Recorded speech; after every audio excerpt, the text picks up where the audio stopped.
Self-care is often the last thing we think to give ourselves, but it's the first thing we need. To take care of those we love, we must first take care of and love ourselves. If we can't be strong for ourselves, we can't be strong for others. Rachel Heller is the CEO of the Self-Care Mask. The purpose of her product is to support self-confidence through self-care. After boarding a plane, before taking off, we are given instructions that include these lines. Place it firmly over your nose and mouth, secure the elastic band behind your head, and breathe normally. Although the bag does not inflate, oxygen is flowing to the mask. If you are traveling with a child or someone who requires assistance, secure your mask first, and then assess the other person. Now, there's a reason that we're told this. It's because most of us wouldn't do this. We would help those we love before ourselves. Rachel, why do you think it is so hard for us to put ourselves first? I think, we really live in this society that I don't think we realize it, but I think we're codependent upon other people. And I think that almost like we kind of show love first to sort of receive love. And it's so easy to help someone else than to help ourselves. We really have to do a lot of reflecting.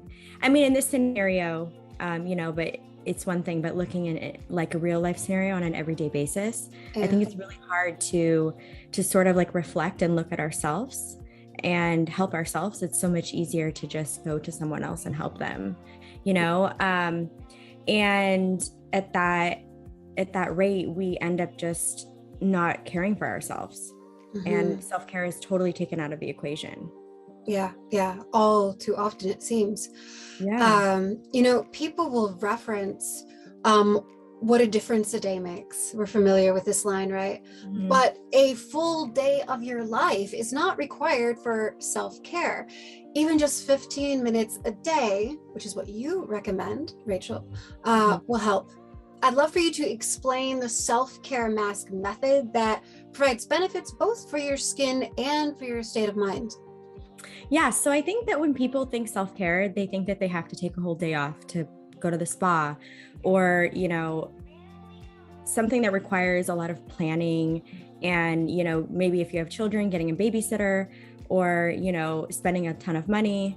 And I think just with our schedules, it's really hard to incorporate self-care on a daily basis. So basically the self-care method is a method that requires just 15 minutes a day.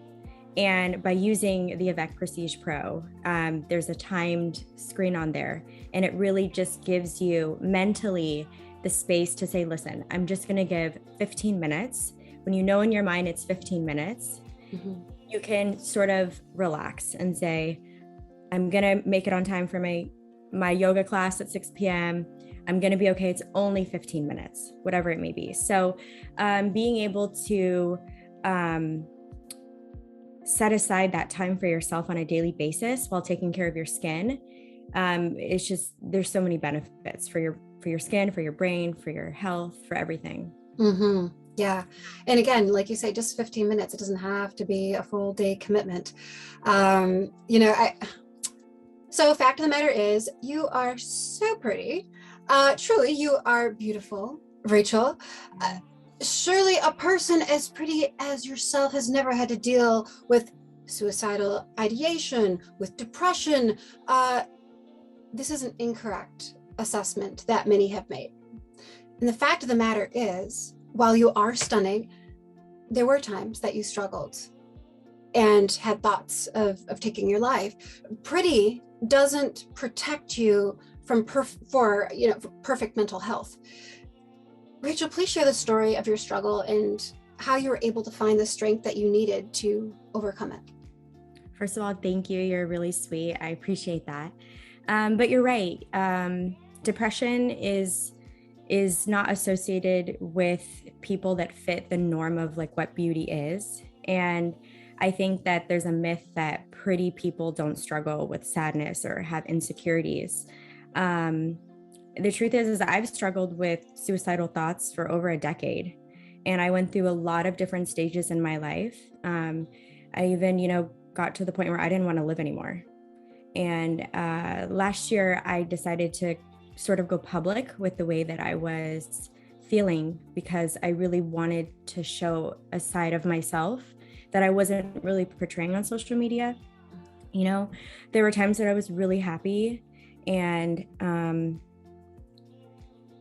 there were times that I didn't want to get out of bed in the morning, you know, and I just knew that if I could share my story, it could help someone else. And I sort of wanted it to be my purpose. I knew it was my purpose to share my story, to help other people so that they know that they're not alone, you know. There's so many resources to help us. And personally, I took advantage of them. You know, I would think about where I would leave my parents if, you know, if I had really taken my life. And I had really, and that really made me more concerned than anything else, because I love so hard. I love so deep. And knowing that I would, you know, leave my parents to find me somewhere, or my dog, who has been like my best friend, you know, who would be her mom? So I really knew that I needed help. I really knew it was really hard, but, you know, I really took advantage. And I got a therapist, and I saw mental health professionals, and I'm in a way better place now. You know, it's always a work in progress, but you're not alone. Right. And I think that's key, right? To know that you're not alone. Yeah. Yeah. And that it's something to be taken seriously and to not be ashamed of, but just to face and to move forward through, right? Yeah, definitely. Yeah. Definitely.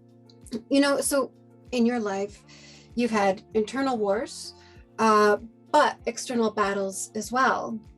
It is estimated that 1 in 3 women experience domestic violence at some point in their life, physical, sexual, emotional.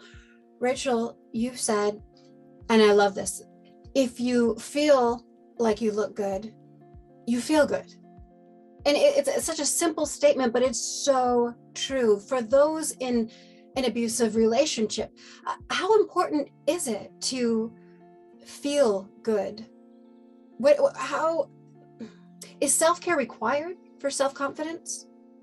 So I think that, like, when people say we feel good, I think they always reference it as like a physical feeling good, whether, you know, they go to the gym to be a certain size so that they feel good physically. And I think we overlook like the mental part of it, you know. And to be honest with you, I think the same way that we condition our bodies, you know, to give us strength to get through the day, to wake up and take a shower, or to carry groceries, or whatever it may be, self-care and self-love are exercises that give us the mental strength to know who we are and what we deserve and how to get it. And it's really important that we have the combination of emotional, mental, and physical well-being, because it really builds self-confidence. And when we feel our best, we portray the best version of ourselves. So having a balance of everything, to me, is really important, you know. And if you're feeling better, you're going to gain self-worth, and you're going to know that, you know, maybe that relationship isn't for you, you know. So everything plays hand in hand, you know. Yeah, it's all just sort of married together, right? It's all interwoven.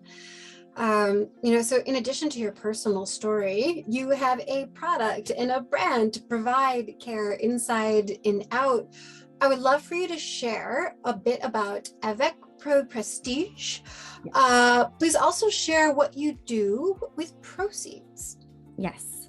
So the Evac Prestige Pro is a device that has 5 different functions. It really targets all your skincare needs. It cleanses your skin 5 times deeper. It has a sonic plate that turns as cold as ice within a matter of minutes. It also has heat to help your serums penetrate deeper. It has EMS for lifting and toning. It has LED light therapy for fine lines and wrinkles and killing bacteria. It really is a one and all device. And, you know, as a brand owner, self-care and self-love is really important to me. So for every purchase, using a special promo code mentalhealth10, you'll receive $10 off your purchase, as well as $10 will be donated to the American Foundation for Suicide Prevention org. Oh, that's awesome. That is awesome. So you get something and you give something at the same Mhm. time, and that's just winning all around. And you So- feel good. And you feel good when you do that. Mhm. Right? Yeah. Absolutely. Absolutely. So I would like to end this conversation today, Rachel, with a personal and powerful note. To be strong for others, we first have to be strong for ourselves. For those seeking to find strength within, what advice do you have? So my advice is, when we're low and when we're deep, it's really hard to remember the good times. It's really hard to remember the times that we were happy. And so my advice is to remember the times in life that you really succeeded past your expectation and prove to yourself that you're capable. Implementing self-care into your daily life, whether it be 5 minutes, the self-care method of 15 minutes. If you're able to do the spa day, super, but really putting that into your daily life. It may seem optional, but the truth is that you're going to get the best version of yourself, which then strengthens everyone around you. Mm-hmm. And I love that. And I love that it's something that you can do on a daily basis. On a daily basis, you can dedicate this specific 15 minutes or whatever it is just for you. And that I don't know why we feel like we need permission to do that, but to give yourself permission to have that time to take care of you. Yeah. Thank you. Thank you so much, Rachel, for Thank sharing. you for having me. Yeah. Thank you for having me and really letting me share my story. And I hope that this conversation can help someone feel better and really start implementing self-care.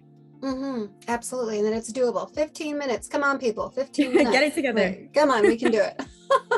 Thank you so much for your time. Thank you for helping us all. Allié. Thank you for helping us all become a little bit more aware now. Thank you so much. Thank you so much. Thank you.